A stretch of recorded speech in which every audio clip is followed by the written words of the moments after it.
We will pay one or the other. What we wish we had done is the voice of regret, speaking in a sorrowful tone at a time when there is no going back. This is regret. No second chance. No what would I do differently. Choose one or the other, but both will have their price, the price of discipline or the price of regret. One costs pennies, the other a fortune.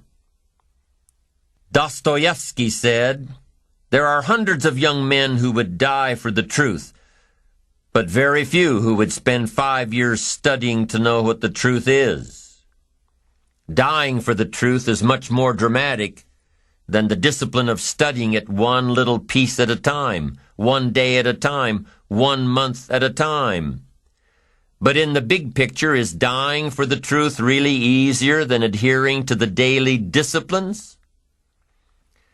The first lesson of discipline is that it isn't the easiest option.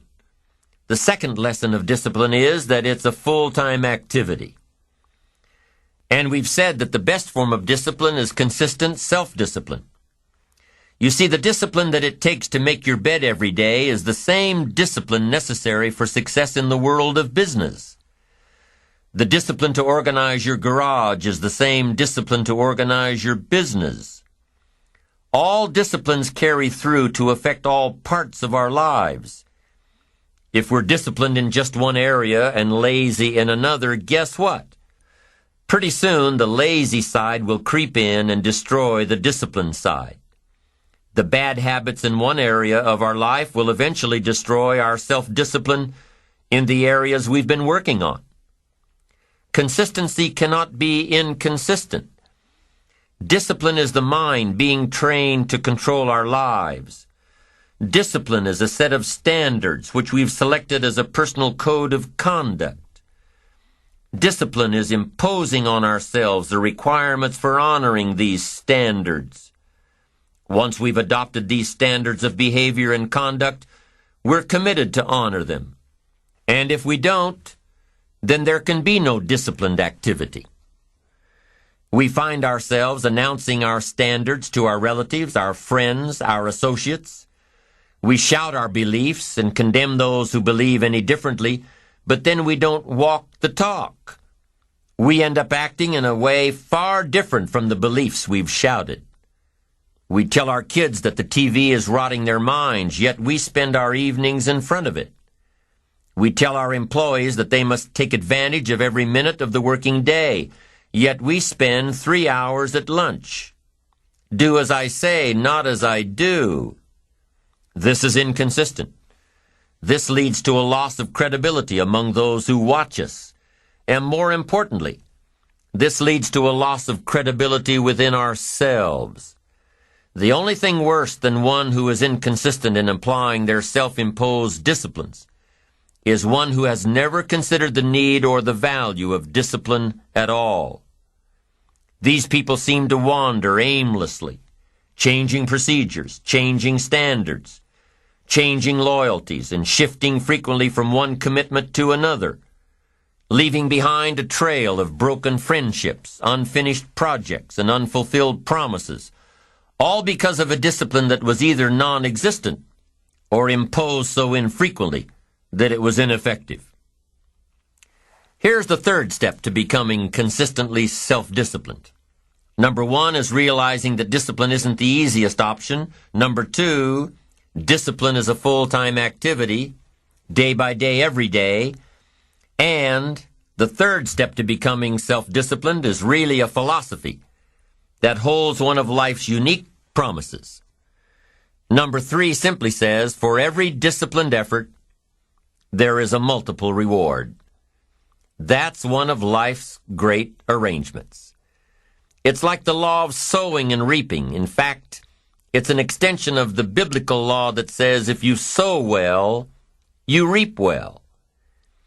Now here's a unique part of the law of sowing and reaping. Not only does it suggest that we'll all reap what we've sown, it also suggests that we'll reap much more. Life is full of laws that both govern and explain behaviors. But this may well be the major law we need to understand. For every disciplined effort, a multiple reward. For every disciplined effort, a multiple reward. What a concept. If you render unique service, your reward will be multiplied. If you're fair and honest and patient with others, your reward will be multiplied. If you give more than you expect to receive, your reward is more than you expect. But remember, the key word here, as you might well imagine, is discipline. Everything of value requires care and attention. Everything of value requires discipline. Children require discipline. They must have a structure built for them. They must have boundaries to work within so they feel secure and comfortable to explore and grow. They must learn to recognize what's right and what's wrong, what's acceptable behavior, what's not acceptable. Children require unwavering discipline, consistent discipline, or they'll be confused as to how they're supposed to behave. Likewise, our thoughts require discipline. We must set up our inner boundaries, our codes of conduct, or our thoughts will be confused. And with confused thoughts, we'll end up being confused, hopelessly lost in the maze of life. And confused thoughts produce confused results. Look around you at this very moment in time. What might you be doing that needs attention? Perhaps you're listening to this program as you drive along in traffic, blowing your horn at someone ahead of you who isn't driving at the speed you'd like to. Perhaps you're listening alone because you've had a disagreement with someone you love or someone who loves you, and your anger won't allow you to speak to that person. Wouldn't this be an ideal time to examine your need for a new discipline? Perhaps you're on the brink of giving up or starting over or starting out, and the only missing ingredient to your incredible success story in the future is a new and self-imposed discipline that will make you stay longer and try harder and work more intensely than you ever thought you possibly could. The most valuable form of discipline is the one that you impose on yourself. Don't wait for things to deteriorate so drastically that someone else must impose discipline into your life. Wouldn't that be tragic? How could you possibly explain the fact that someone else thought more of you than you thought of yourself? That they forced you to get up early and get out into the marketplace when you would have been content to let success go to someone else who cared more about themselves?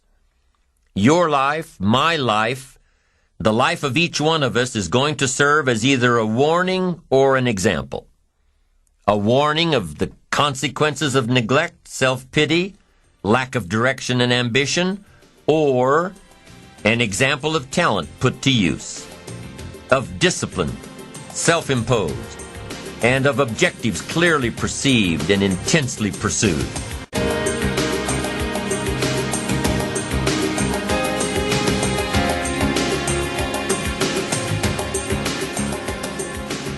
Now, can too much discipline be a bad thing? Can you possibly be too disciplined? Too much of anything is a bad thing. Life without balance results in an unbalanced life. Walking around the block every day is good. Walking or running 6 hours a day is bad. It's obsessive, unless, of course, you make your living as a marathon runner. Then you're doing your job.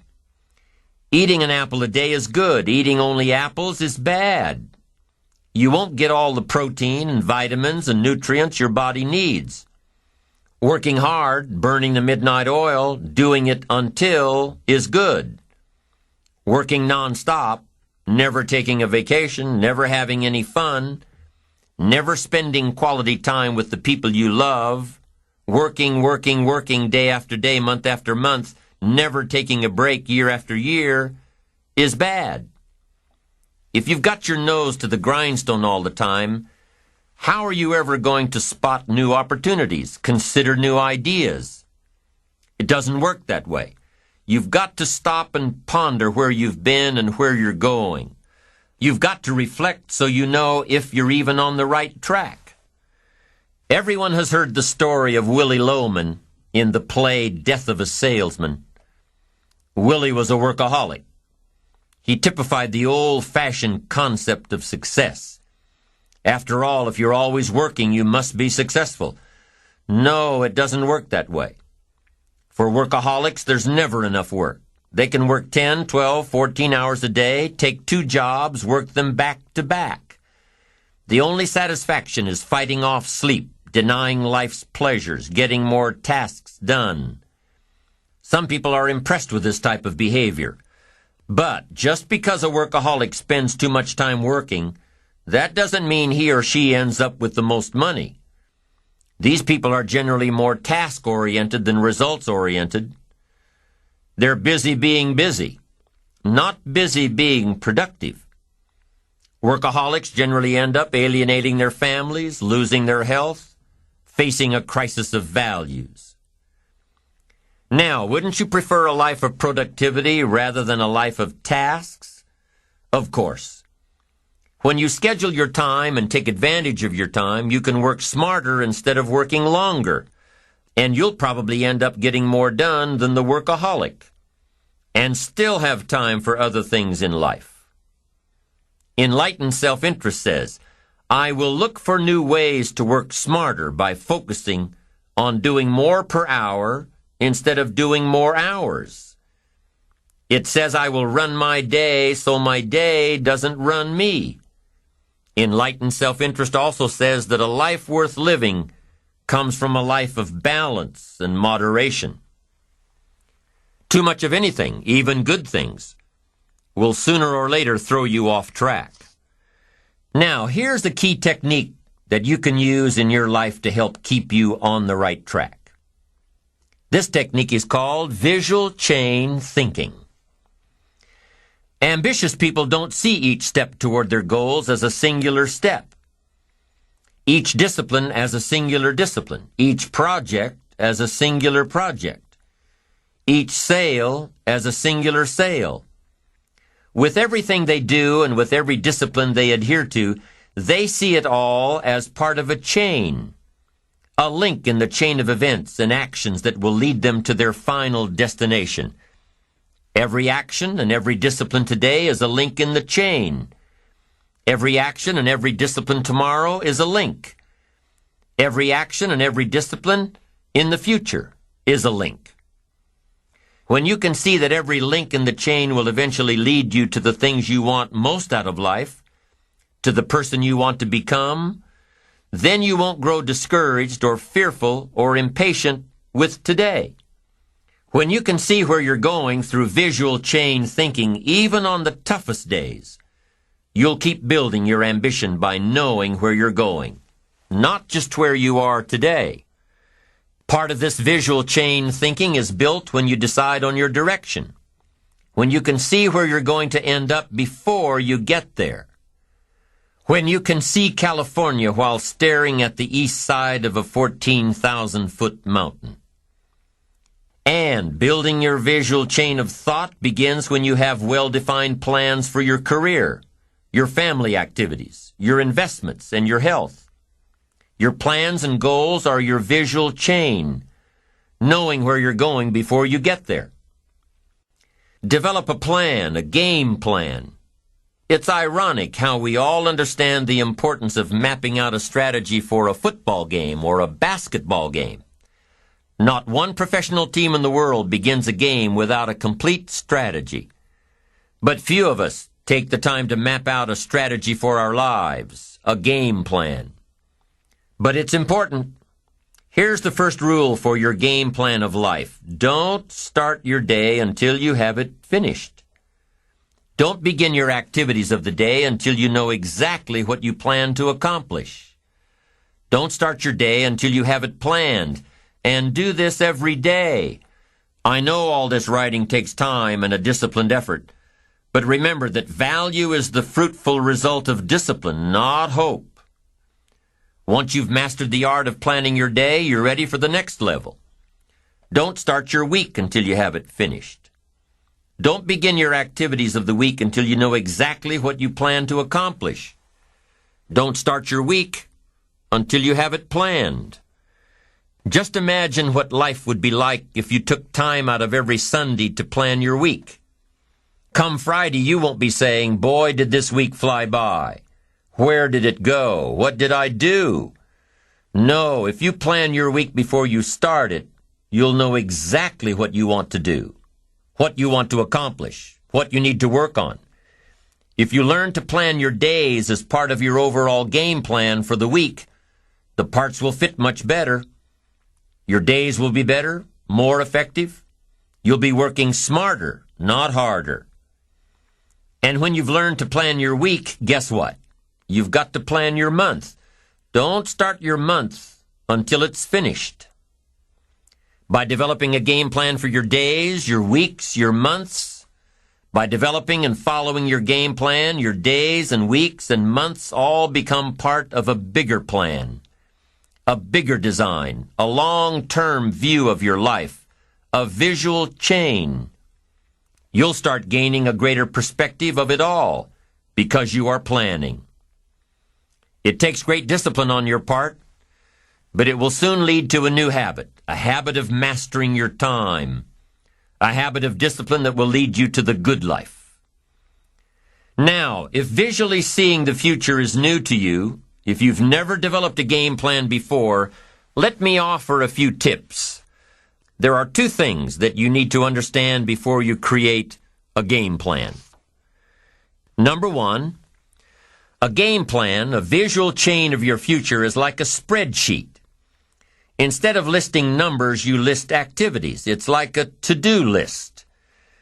And number two, the technique of developing a game plan can be used for a single day, a single project, or a variety of projects that are happening simultaneously. Here's how you do it. First of all, you need to buy a pad of graph paper. Game plans work best on graph paper. So take a sheet of graph paper and make vertical columns of the number of days this plan is to cover. Then on the left-hand side of the paper, write the heading, Activities. Under this heading, list all of the activities to be accomplished within your time frame. Let's say, for example, that you've got 1 week to finalize a marketing plan. It's an overwhelming amount of work to complete, but it's got to be done. So break it down piece by piece. The best way to start is by listing all of the individual components on the left-hand side of the page. Now, some of these things need to be completed before others can be started. You need to have your market research results in before you can determine your target market. You need to know your target market before you can develop your marketing strategy. You need to have your marketing strategy before you can create a budget for collateral materials, and so on. When you break down the project piece by piece, deadline by deadline, you can be more effective in delegating the appropriate pieces of the puzzle. And you can be more effective in doing your own work while orchestrating the rest. The final result of developing a visual chain, your game plan, is a clear visual presentation of the tasks before you. Keep your game plan in plain sight. Put it up in your office where you can easily look at it. Have a copy of it at home and tape it to the refrigerator. Keep a copy in your journal for quick reference. Your game plan will serve as a constant reminder of all that you need to do to get where you want to go. If you're doing all that you're scheduled to do, game plans are very rewarding. And the discipline of developing and following a game plan is exciting. Day by day by day, week by week by week, month by month by month, you'll see the magic of your dreams and plans turning into reality. It's an incredible feeling of being in charge of your life, your surroundings, your future. It's like creating a work of art on the biggest canvas imaginable. It's creative. It's beautiful. This is powerful stuff, to dream a dream, plan for the dream, and then to watch your dream turn into reality. And what's really powerful about creating game plans is that you can see your future right before your eyes. So on those days when your energy isn't up to par, your enthusiasm is a little low, your ambition isn't pulling you, and your attitude isn't on the high side, on those days, use your game plan to see how far you've come, and take time to realize just exactly where it is that you're headed for. On those days, it's your discipline and visual chain of the future that will pull you ahead.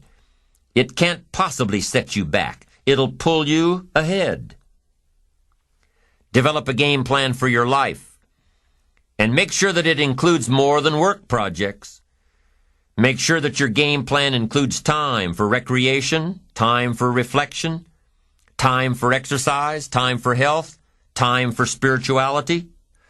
Let's say you've developed your plan and you've penciled in writing a report from 9 a.m. to 10 a.m. Well, what if you don't do your best report writing this early in the morning? What if you do this kind of work best at 3 in the afternoon? Then juggle your projects around a little. Know yourself well enough to know what you do best at different times of the day, of the week, of the month. Know the best time for you to accomplish a certain type of task, and schedule it during those times. You have to work with your game plan in order for it to best work for you, and you have to maintain the discipline of working your plan until what? Until you've got it down. In the end, it is your own discipline that acts as the magic catalyst to give substance and depth to your ambition, to achieve your own plans and dreams, to have what you want to have, and to become what you want to become. Your consistent self-discipline is the magic catalyst. The ultimate question cannot be whether you are going to make the fundamental disciplines your own. The ultimate question is when. With the intense and consistent application of worthy disciplines, we have the individual and collective capacity to change ourselves, our incomes, our attitudes, our lifestyles, and our effect on other people. We can change opinions, we can change leadership, we can even change the direction of our nation. We have the chance, we have the capacity, we have the answers, and we have the ability. The elements are all there, including the freedom to try. Only the discipline is missing, and that element and the decision to use it lies within all of us. The choice is ours.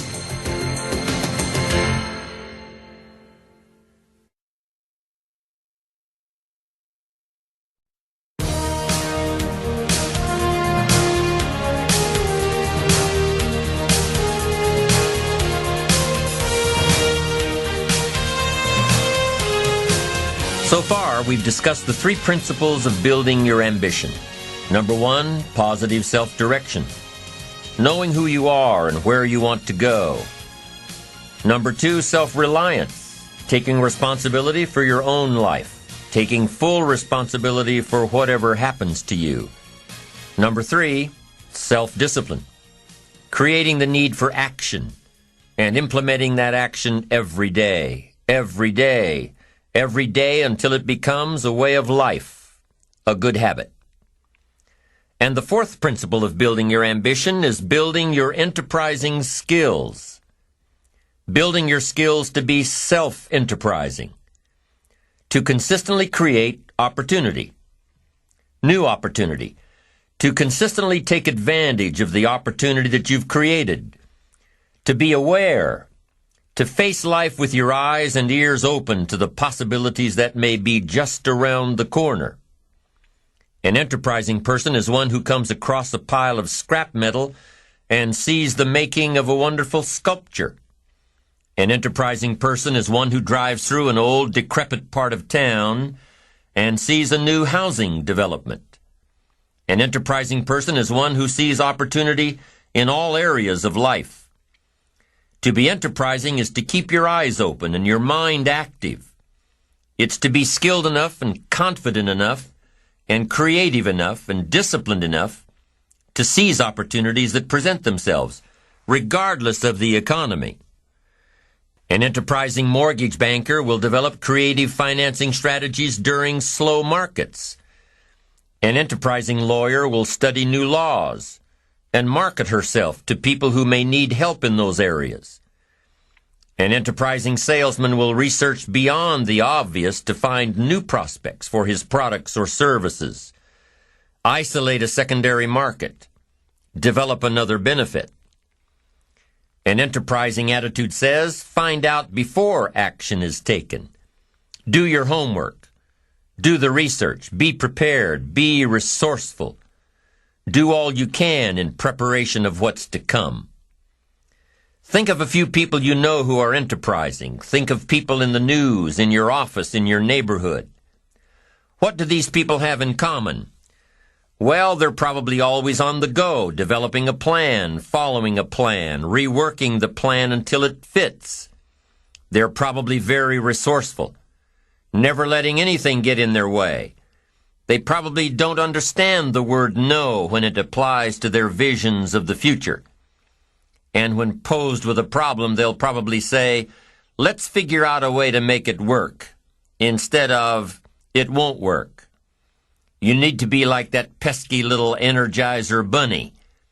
You need to keep going and going and going. Self-enterprising people always see the future in the present. Self-enterprising people will always find a way to take advantage of a situation, not be burdened by it. And self-enterprising people aren't lazy. They don't wait for opportunities to come to them. They go after the opportunities. Self-enterprise means always finding a way to keep yourself actively working toward your ambition. Self-enterprise requires two things. Number one, creativity. Creativity to see what's out there and shape it to your advantage. Creativity to look at the world a little differently. Creativity to take a different approach. Creativity to be different. And what goes hand in hand with the creativity of self-enterprise is number two, the courage to be creative. The courage to see things differently and the courage to go against the crowd. The courage to take a different approach. The courage to stand alone if you have to. The courage to choose activity over ease. And activity generally relates to how you feel about yourself. Understanding your self-worth, how valuable you are. What could you do if you had all the skills, took the classes, read the books, burned the midnight oil? What could you do? What true value could you develop? This is one of the better exercises. What could I become? What could I really do in the marketplace? In enterprise, home, family, experience, love, friendship, marriage. How valuable could I become? Am I valuable enough to work on what's not working so I can reach my full capacity? If I'm operating at 20%, what could I possibly do with the other 80%? Once you start understanding how valuable you are, it's a whole new experience. Understanding self-worth. It plays a major role in our ability to be self-enterprising. Our self-worth makes the difference between being lazy and being active. Being self-enterprising. If we don't feel good about ourselves, we won't feel good about our lives. And if we don't feel good about our lives, we won't be very interested in looking for opportunities. So you see, being self-enterprising doesn't just relate to the ability to make money. Being self-enterprising also means feeling good enough about yourself, having a great enough self-worth to want to seek advantages and opportunities that will make a difference in the future. Enterprise is always better than ease. Every time we choose to do less than we possibly can, it affects our self-confidence, our self-worth. If we keep doing a little less every day, a little less, every day that we keep doing a little less, we are also being a little less. Can you imagine what you'd end up being after 10 years of doing a little less every day? It's devastating. Think about it. Doing less could ruin your life. Now, you can reverse the process of doing a little less. You can reverse this process by using your self-direction, your self-reliance, your self-discipline. You alter the course by doing a little more each day. A little more, a little more, a little more. And pretty soon you'll develop a new habit of doing rather than neglecting. And days and weeks and months of doing a little more will ultimately do what? It'll increase your confidence and your courage and your creativity and your self-worth. In the end, it's how we feel about ourselves that provides us with the increased courage and creativity for self-enterprise. It's how we feel about ourselves that provides the greatest reward from activity and enterprise. It's not what we get or what we accumulate that makes us valuable. It's what we become that makes us valuable. Success isn't in the having. Success is in the doing. It's the process of doing that brings value. It's the activity that transforms our dreams into reality, that converts ideas into actuality. Self-enterprise is found in the activity, for without activity we'll miss the opportunity. Let me tell you what I think most messes with the mind. I think that simply doing less than you can messes with the mind. It causes all kinds of psychic damage. I think being less than you can be, trying less than you could try, doing it with less enthusiasm than you could do it, messes with the mind. It somehow damages the mind. It damages our self-image. Because here's what I've discovered happens. The minute you turn this around and start extending yourself, you'll see immediate rewards. Maybe not monetary ones, not yet, but it's how you feel about yourself that's the greatest value. You see, it's not what we get that makes us valuable, it's what we become. Discover all you can do, see how much you can earn, how much you can share, how much you can start, how much you can finish, how far you can reach, how far you can extend your influence. Some people out there would have us believe that positive affirmation is more important than activity. Instead of doing something constructive to change our lives, they would have us repeating slogans and canned affirmations like every day and in every way, I'm getting better and better. Well, getting better and better doesn't just happen from wishful thinking. Getting better and better only happens with the discipline of doing better and better. Discipline is the requirement for progress, and affirmations without discipline are in reality delusions. Now, don't get me wrong here.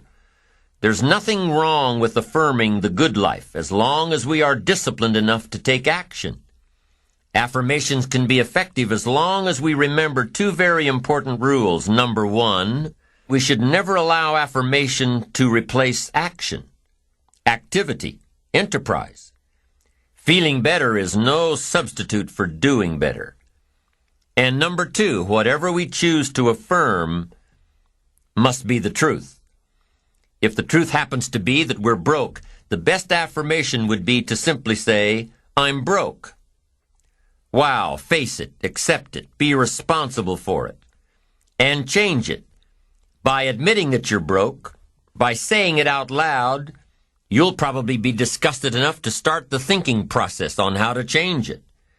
Anyone saying I'm broke with conviction will most likely be driven from ease into action. Confronting harsh realities has an incredible effect. Confronting the truth and then applying the discipline to express the truth instead of disguising it inevitably leads to positive change. And reality is always the best beginning. You see, within reality lies the possibility to create our own personal miracle. Our own personal miracle. And the power of faith starts with reality. If we can bring ourselves to state the truth about a situation, then, as the saying goes, the truth will set us free. Here's another old saying, faith isn't faith unless it's all you're holding on to. If your life and circumstances have resulted in a situation that is ugly, call it ugly. If you've lost it all, admit that you've lost it all. Be responsible to it. And if faith is all you've got left, use it. Create your own personal miracle. Once we understand and accept the truth, the promise of the future is freed from the shackles of deception. Once we accept the truth, the promise of the future will pull us. Here are some creative techniques that'll help keep you on the right track toward that promising future. Remember, creativity is the first requirement for self-enterprise. Number 1, think on paper. You can't take a trip to somewhere new without a roadmap. You can't build a house with the plans in your head.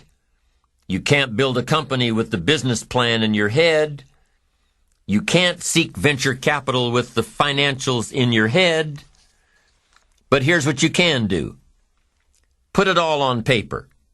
Your roadmap, your blueprints, your business plan, your financial projections.